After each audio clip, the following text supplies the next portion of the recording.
आज हम बात करेंगे बेस्ट एविडेंस रूल। मतलब बेस्ट एविडेंस रूल क्या होता है जो इंडियन एविडेंस एक्ट है और बीएसए में।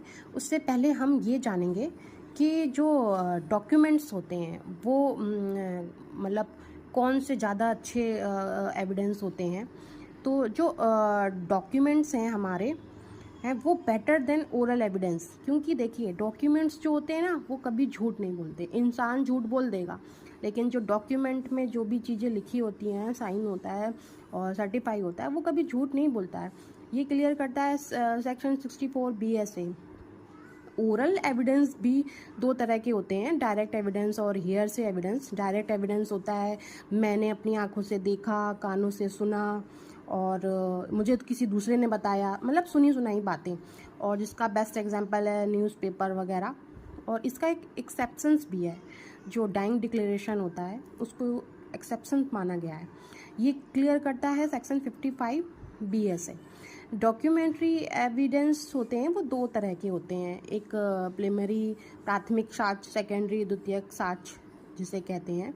जो प्राइमरी एविडेंस होते हैं, जो प्राथमिक जो साक्ष्य होते हैं, वो ओरिजिनल जो डॉक्यूमेंट होते हैं उन्हें कहते हैं। और जो सेकेंडरी एविडेंस होते हैं उन्हें उसकी कॉपी, ओरिजिनल की कॉपी होती है। जैसे कभी ओरिजिनल खो जाता है तो उसकी जो कॉपी है उसको सेकेंडरी एविडेंस मान के उसको ले लिया जाता है। ये क्लियर करता है 59 BSA। अब हम बात करते हैं best evidence rule. Best evidence must be differentiable from best rule of evidence. Best evidence rule का मतलब होता है कौन सा बेस्ट एविडेंस है। बेस्ट रूल ऑफ एविडेंस का मतलब है कौन से रूल्स गवर्न करेंगे जज को एविडेंस लेते टाइम। जज का काम है जजमेंट देना। Indian evidence act BSA restrain the जजेस, मतलब ये जजेस को कई जगह पे रोकता है।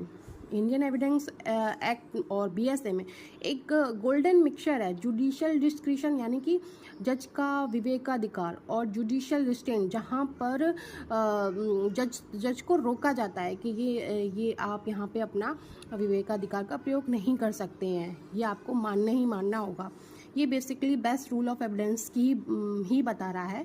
जुडिशियल जो रिस्ट्रेन है वो कहाँ कहाँ पर दिया गया है, बहुत जगह हमारे इंडियन एविडेंस एक्ट में दिया है, BSA में दिया है, कौन सी चीज़ें इससे रिलेटेड हैं और वो एविडेंस एक्ट बताता है। उसके अलावा कुछ भी रिलेटेड नहीं है, वही चीज़ों को अलाउ किया जाएगा जो एविडेंस एक्ट BSA हमारा अलाउ करता है।